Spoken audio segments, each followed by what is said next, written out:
In November 2022, approximately 1 million people woke up, made their morning coffee, checked their phones, and discovered that the money they had put into one of the biggest crypto exchanges in the world had gone somewhere.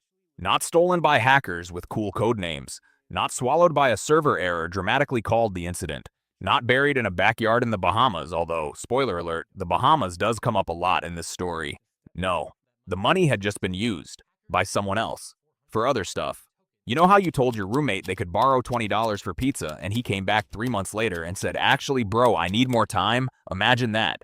But instead of $20, it was $8 billion, and instead of pizza, it was allegedly bad crypto trades, luxury real estate, and political donations. The roommate in this scenario is named Sam. The company was called FTX. The man who ran it was named Sam Bankman-Fried. And in about 9 days, the length of a mediocre family vacation, or one aggressively committed Netflix binge, a company worth $32 billion fell apart so catastrophically that the guy brought in to clean up the wreckage said it was the worst financial mess he had ever seen in his entire professional life. This was the same guy who cleaned up Enron. Enron, the company so legendarily disastrous it became a universal metaphor for corporate collapse, taught in business school classrooms, referenced in courtrooms, name-dropped at dinner parties by people who want to seem like they read things. That guy walked into the FTX wreckage and said, and I am paraphrasing only slightly, "Oh no, oh no, no, no, this is worse."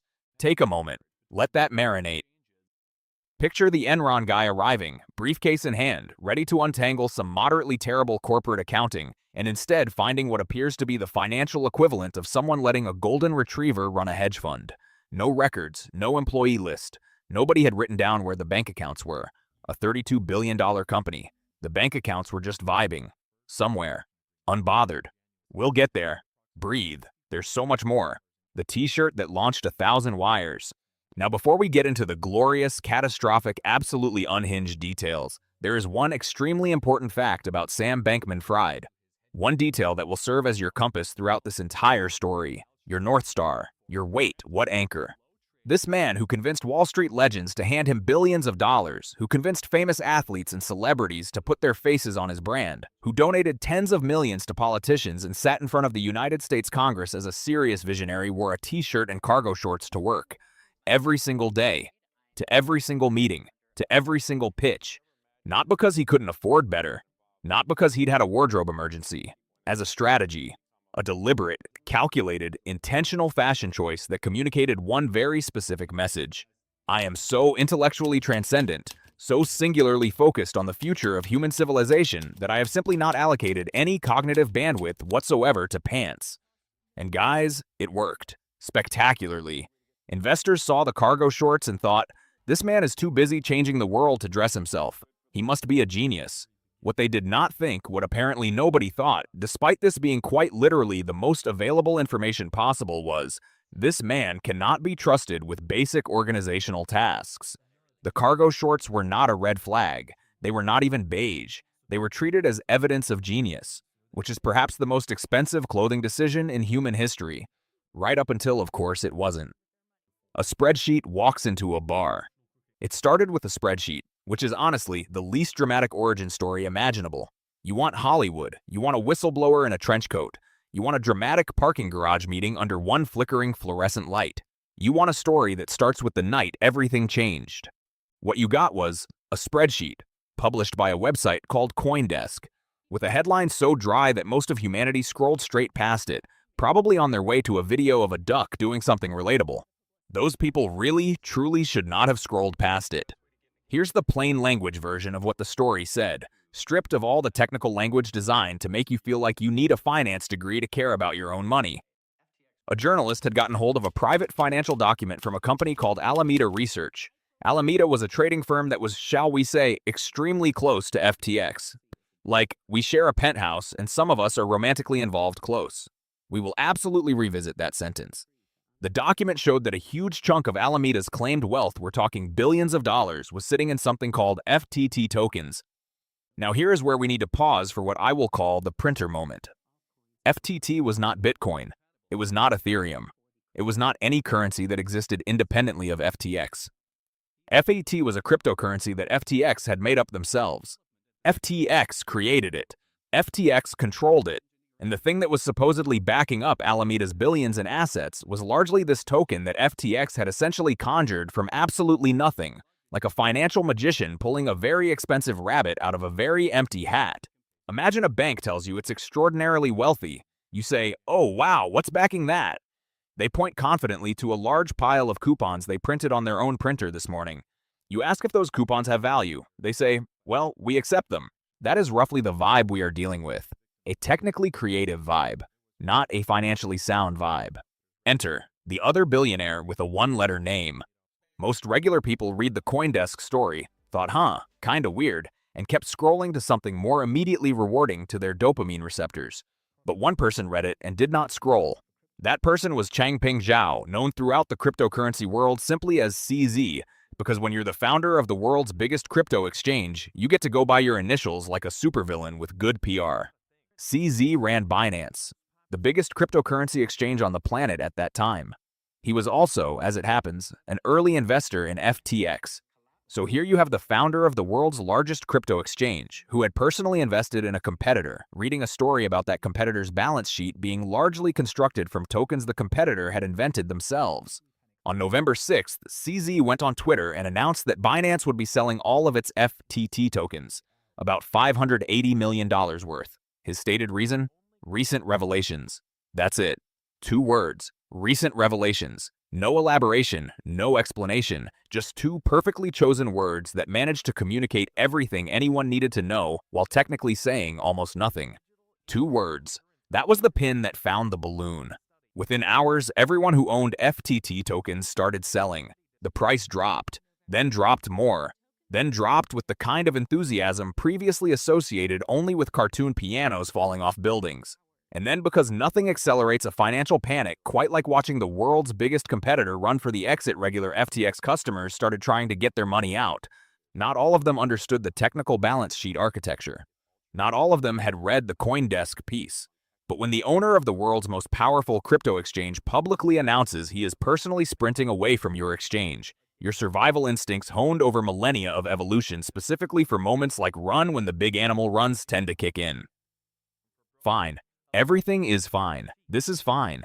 In roughly 72 hours, FTX customers tried to pull out approximately $6 billion. FTX could not give it to them, which, as customer service experiences go, lands somewhere between deeply inconvenient and legally catastrophic.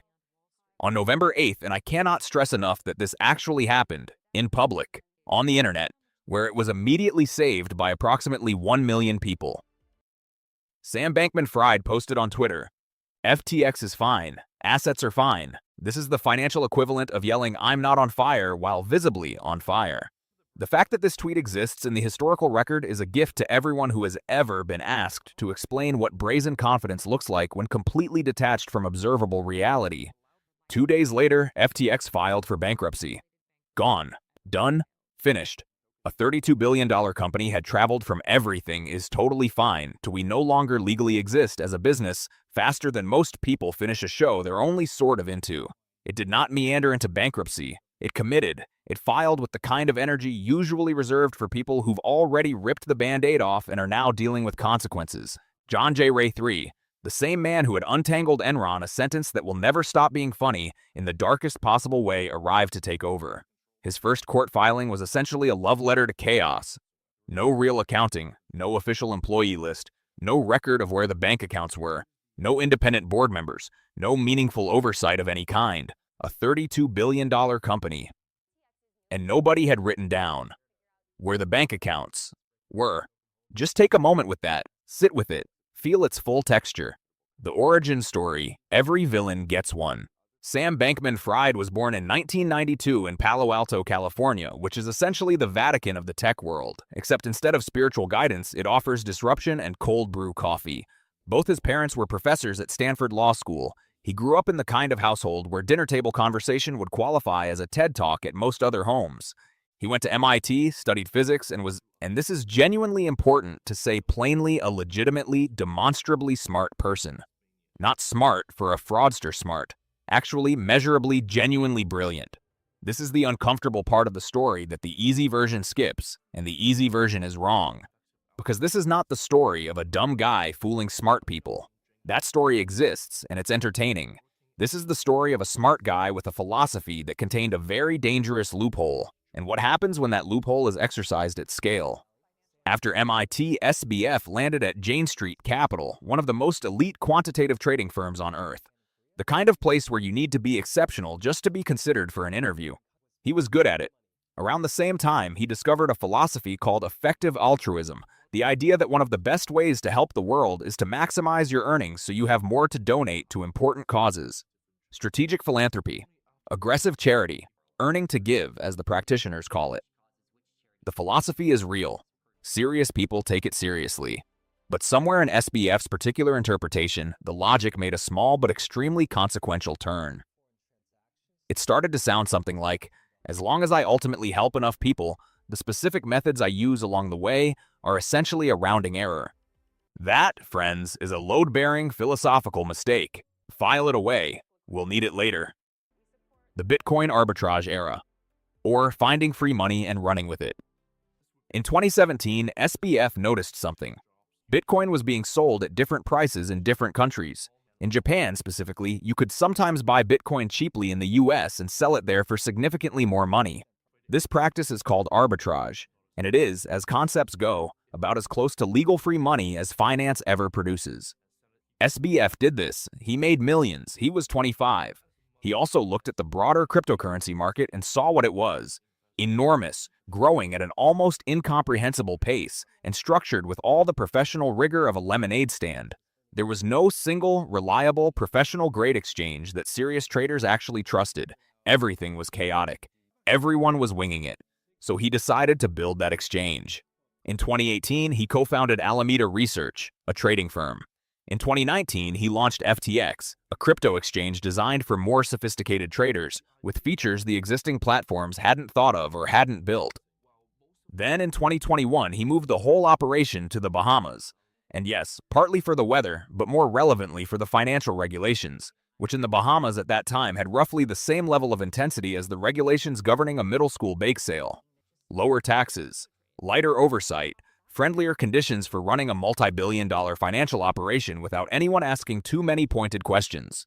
SBF, plus a small, extremely close group of friends, many of whom were also, simultaneously, his romantic partners, in an arrangement the bankruptcy administrator would later describe as a complete failure of corporate controls and glossy magazine profiles had previously described as refreshingly unconventional, all moved into a penthouse together, and ran a company worth tens of billions of dollars from it.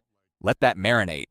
A $32 billion financial exchange, penthouse, Bahamas, polyamorous inner circle, cargo shorts. Refreshingly unconventional indeed. How does this get valued at $32 billion? This is the question that sounds like it should have a complicated answer. It doesn't, really. It's a mix of 1. Real growth. FTX was genuinely expanding fast and bringing in actual revenue. Not everything was fictional. 2. Very, very good marketing.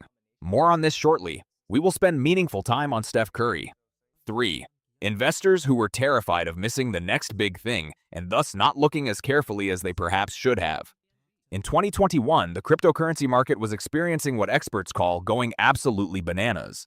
Bitcoin approached $69,000. Trading volumes were exploding with the kind of enthusiasm previously associated only with Beanie Babies and tulip bulbs. Money was sloshing everywhere with gleeful disregard for traditional concepts like valuation, and what does this thing actually do? FTX raised $900 million in July 2021, $18 billion valuation. The investors included Sequoia Capital, the firm that backed Google, Apple, and Airbnb. These are not naive people. These are people with analysts and due diligence teams and decades of experience. 6 months later, FTX raised another $400 million. New valuation, $32 billion. FTX was 5 years old. Sequoia published a profile of SBF on their website calling him a potential trillionaire. A trillionaire, with a T. They later deleted that article, then wrote down their entire investment to zero. It's a beautiful sequence of events if you are not the one who lost the money. Here's the actual mechanism at work, and it applies far beyond crypto. When markets are moving fast, being careful has a real measurable cost. Every week you spend doing thorough analysis is a week your competitor might close the deal instead. Speed gets rewarded. Carefulness feels expensive. the entire system starts to generate pressure against the very caution that would catch the problem. And there's the social proof trap. When respected investors are already in, other investors unconsciously treat that as evidence someone has done the homework. The question shifts from is this financially sound to am I comfortable being the one skeptic in a room full of people getting rich? Nobody wants to be the person who raises the basic question that makes them look like they don't understand the space. Bernie Madoff ran on this exact dynamic for decades. Different century, different instruments, identical psychology. The actual fraud part, let's call it what it is. Beneath the impressive growth numbers, polished investor presentations, and extremely confident Twitter posts was a structure that was fundamentally broken. That structure had a name: Alameda Research. Here is how a financial exchange is supposed to work. Customers deposit money. The exchange holds it safely like a responsible digital piggy bank. Customers trade. When customers want their money back, they get their money back. The exchange earns revenue through small fees on trades. The whole system works on one rule. The exchange does not touch customer deposits. That is not a technicality. That is the entire premise. You are a custodian of other people's savings. The job description is very simple. Do not take the savings. According to federal prosecutors and testimony from insiders, Alameda had something no other FTX customer had: a special backdoor in the exchange's software. This allowed Alameda to withdraw funds far beyond what it had deposited with no alarms and no limits. Not a bug, written into the code intentionally. What that meant was simple. Alameda was borrowing from customer deposits. When its trades worked, the money flowed back and the gap stayed manageable. But in 2022, the crypto market crashed. Alameda made bad bets. The gap between what FTX owed customers and what it actually held started growing, then growing more, then growing to the kind of size that reminds you why accounting was invented. By the time FTX collapsed, prosecutors said Alameda had taken roughly $8 billion of customer money.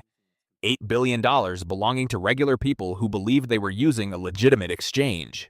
The strange thing about schemes like this is that inside the building it rarely feels like stealing. It feels like borrowing. The person doing it believes the market will turn around, the next funding round will fix the gap, and everything will be fine before anyone notices. Charles Ponzi believed that. Bernie Madoff believed that. The Enron executives believed that. The financial tools change every generation. The self-justification script stays almost identical. The celebrity section door: nobody told Steph Curry to check the balance sheet. Because allegedly moving $8 billion of customer funds around wasn't quite enough excitement, FTX also went on a celebrity spending spree in 2021 and 2022 that had the energy of someone with a stolen credit card in about 3 hours before the bank shuts it off. They paid $135 million for naming rights to the Miami Heat arena. The building became FTX Arena, a professional sports stadium named after a crypto exchange that would collapse before the deal even got comfortable. They ran Super Bowl ads. Tom Brady and Gisele Bündchen signed on. Steph Curry signed on. Naomi Osaka signed on. The list of famous faces started looking less like a startup marketing campaign and more like the guest list for the world's most expensive and ill-fated dinner party. Celebrity endorsements work because normal people do not read complex financial disclosures before depositing savings into an exchange. Instead, they ask a simpler question: would someone I trust put their name on something dangerous? Most people assume the answer is no. It turns out that assumption was incorrect, not because the athletes were dishonest. There is no evidence they knew anything about the alleged misuse of funds. They were paid spokespeople. Nobody handed them the balance sheets. Nobody said, "Hey Steph, quick question, could you review Alameda's liabilities before signing this?" Steph Curry, for all his incredible basketball abilities, cannot shoot his way out of an $8 billion accounting hole. This is not criticism of Steph Curry. This is simply physics. The political donation's a paragraph that will raise your blood pressure. While the gap between customer deposits and actual money was growing, Sam Bankman-Fried became one of the biggest political donors in the United States. Tens of millions of dollars flowed into campaigns across the political spectrum. He testified before the United States Congress, where lawmakers responsible for financial oversight treated him as a serious voice on the future of money. He was building reputation like a wall brick by brick with the intention that it would eventually protect something behind it. It worked beautifully, right up until November 2022, when the wall turned out to be made largely of FTT tokens, the Twitter grenade and the 72-hour collapse. On November 6, 2022, Binance CEO CZ posted a tweet saying Binance would sell its holdings of the FTT token due to recent revelations. 2 words: market panic.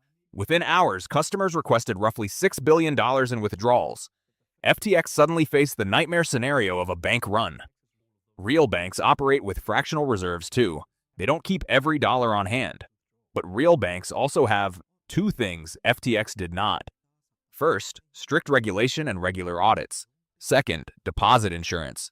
If a regulated bank fails, depositors are protected. FTX had neither. It had a promise.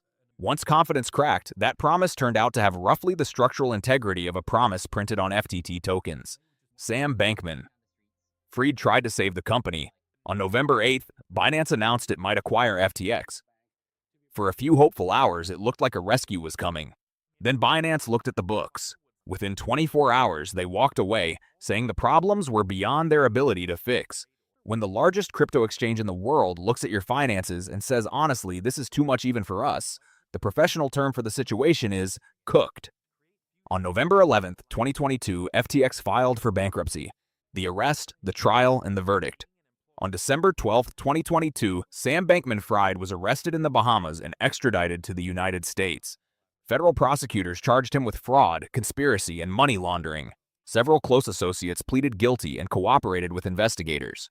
Caroline Ellison testified that FTX customer funds were used to repay Alameda lenders after the crypto crash. Gary Wang testified that the special backdoor giving Alameda unlimited credit had been written at Bankman-Fried's direction. SBF's defense argued he wasn't dishonest, just disorganized, a young founder who grew a company too fast and made accounting mistakes. The jury deliberated 4 hours. They returned guilty verdicts on all 7 counts. In March 2024, Sam Bankman-Fried was sentenced to 25 years in federal prison. He was 32 years old, the same number, coincidentally, as the billions FTX was once valued at. Poetic in the dark way, financial disasters tend to be poetic. The final lesson, the one worth actually remembering. The lesson here is not crypto bad or don't trust people in t-shirts. Cargo shorts have not been statistically linked to fraud. The real lesson is simpler. Reputation is not evidence. Celebrity endorsements are not audits. Investor lists are not due diligence. A compelling story is not a balance sheet. These things feel like proof. They feel like validation, but they are not the same as verified financial information. The safeguards used in traditional finance audits, independent boards, regulatory filings, deposit insurance exist because someone in the past lost money exactly the way FTX customers did. FTX had almost none of them. The t-shirt was not a strategy. It was not a signal of genius. It was just a t-shirt on a man who badly needed someone to look at his books. The books were right there. Nobody looked. And that not the cargo shorts is the real punchline. Here is something worth sitting with as you close this video and return to your normal, non-crypto fraudster life. Sam Bankman-Fried did not wake up one morning, twirl a metaphorical mustache, and think, today I will steal $8 billion from regular people and buy a sports arena with it. That is not how this started. It started with a genuinely smart person, a real philosophy, actual revenue, and a structure that worked fine, right up until it didn't, and by the time it didn't, the hole was too deep to climb out of. The scary version of the story is not the fraud. The scary version is how normal everything looked from the outside for so long. The investors were real. The revenue was real. The growth was real. The celebrities were real. The congressional testimony was real. Every single signal that society has developed to communicate this is a legitimate institution worth trusting was present and accounted for and performing admirably. And underneath it, $8 billion of customer money was quietly going in a different direction. You cannot spot this from the outside just by being smart. You cannot spot it by doing your research. If your research is limited to reading the same press releases and watching the same interviews that everyone else is watching. The information that would have revealed the problem was inside the company, accessible only to people who had legal authority to demand it. Auditors, regulators, independent board members. And in FTX's case, those people were either absent, underpowered, or operating in a jurisdiction specifically chosen because the oversight was light. This is not a crypto story. Crypto just happened to be the costume this particular version of the story was wearing. Underneath the costume, it is a story about what happens when trust is manufactured faster than it is verified, when growth outpaces accountability, and when everyone in the room has a financial incentive to believe the narrative rather than question it. The t-shirt was just a t-shirt. The cargo shorts were just cargo shorts. The $32 billion was, for a very large number of people, very real money that is now very gone. Stay curious. Ask the boring questions, the ones that feel too obvious, too basic, too embarrassing to ask in a room full of people who seem confident. Because history, as it turns out, has a long and distinguished track record of rewarding the one person who raised their hand and said, "Wait, but where exactly are the bank accounts?" And maybe, occasionally, read past the headline, because the most expensive thing you will ever scroll past might be a very dry article about a spreadsheet published on a Tuesday that nobody thought was interesting. See you next time.